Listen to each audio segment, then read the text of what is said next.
ব্যক্তিগত জীবনের সামান্য প্রাপ্তি কিংবা অপ্রাপ্তি এটাকে কেন্দ্র করে আত্মহত্যার মতন একটি জঘন্য ঘটনা আসলে বৈদিক শাস্ত্রের সিদ্ধান্ত অনুযায়ী আত্মহত্যা হচ্ছে সবচেয়ে মহাপাপ। আত্মহত্যাকারী ব্যক্তির ইহকাল এবং পরকাল কোনো কালেই কোনো প্রকার সদ্গতি প্রাপ্তি হয় না। শাস্ত্রে বর্ণনা করা হয়েছে যে আত্মহত্যা করার ফলে সেই ব্যক্তি পিশাচদেহ লাভ করবে এবং সে অনন্তকাল ধরে কোনো প্রকার শরীর প্রাপ্ত না হয় সূক্ষ্ম শরীরের সহিত থাকবে এবং কষ্ট ভোগ করবে। আসলেই একটা আত্মার শরীর প্রাপ্তিটা হচ্ছে অত্যন্ত সৌভাগ্যের বিষয়, কারণ শরীর প্রাপ্তি হলে এবং সেই শরীরকে যদি যথোপযোগীভাবে যথাযথভাবে ব্যবহার করতে পারে তাহলে তার এই জীবনে বারবার যে জন্মমৃত্যুর চক্র এখান থেকে মুক্তি পাওয়ার একটি সুযোগ থাকে, যার ফলে বারবার জন্মমৃত্যু গ্রহণ করতে হয় না, বারবার এই জড়জগতে বিভিন্ন ব্রহ্মাণ্ডের বিভিন্ন স্থানে ভ্রমণ করতে হয় না। কিন্তু আমরা দেখি সামান্য জীবনের প্রাপ্তি বা অপ্রাপ্তিকে কেন্দ্র করে মানুষ আত্মহত্যা করে।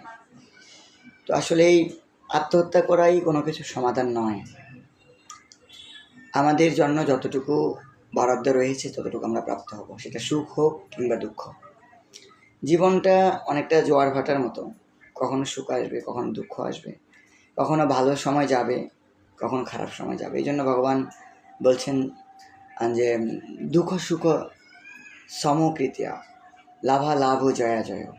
আমাদের জীবনে লাভ ক্ষতি জয় পরাজয়কে সমান জ্ঞান করা উচিত। সেই জন্য সামান্য প্রাপ্তি বা অপ্রাপ্তি দিয়ে কে কেন্দ্র করে আত্মহত্যা করাটা কোনো সমাধান নয়, কারণ আত্মহত্যার মাধ্যমে সম্পূর্ণরূপে জন্মমৃত্যুর চক্রটা আরও দৃঢ় হয়ে যায় এবং আর দেহপ্রাপ্তি হওয়ার সম্ভাবনা থাকে না। আত্মহত্যা মানে এই জীবনের সমস্ত বিষয়গুলো শেষ নয়। আত্মহত্যা মানে হচ্ছে নিজের জন্য কঠিন ক্লেশকে গ্রহণ করা। এই জন্য বেদে, বিশেষ করে ঈশোপনিষদ এবং অন্যান্য শাস্ত্রে আত্মহত্যাকে মহাপাপ এবং ভয়ঙ্কর পাপ বলে বর্ণনা করা হয়েছে। স্মৃতিশাস্ত্রে বলা হয়েছে যে আত্মহত্যাকারী ব্যক্তির শ্রাদ্ধ, তাকে পিণ্ডদান, তার উদ্দেশ্যে তর্পণ করতে শাস্ত্রে নিষেধ করা হয়েছে এবং কঠিনভাবে বলেছে যে আত্মহত্যাকারী ব্যক্তির কোনো গতি হবে না। সেই জন্য কোনো বিষয়কে কেন্দ্র করে আত্মহত্যা করা কোনো সমাধান নয়। নিজেকে সময় দিন, সময়ের সাথে সাথে ধৈর্য ধারণ করার ফলে সময় এবং পরিস্থিতি পরিবর্তন হয়। যার ধৈর্য রয়েছে সেই টিকে থাকে। আমাদেরকে ধৈর্য ধারণ করতে হবে। জীবনের কোনো সিদ্ধান্ত বা কোনো পরিস্থিতিতে আত্মহত্যার মতন জঘন্য সিদ্ধান্ত গ্রহণ করা উচিত হবে না।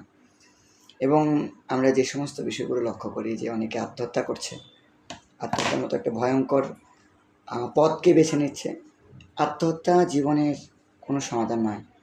পক্ষান্তরে জীবনকে সঠিক পথে পরিচালিত করার, জীবনের কঠিন পরিস্থিতিগুলোতে নিজেকে টিকিয়ে রাখা হচ্ছে একজন যোদ্ধার কাজ এবং টিকিয়ে রাখা হচ্ছে একজন বিজয়ীর কাজ। সেই জন্য পরিস্থিতি যাই হোক, কখনই আত্মহত্যার মতন জঘন্য পথগুলো বেছে নেওয়া উচিত নয়।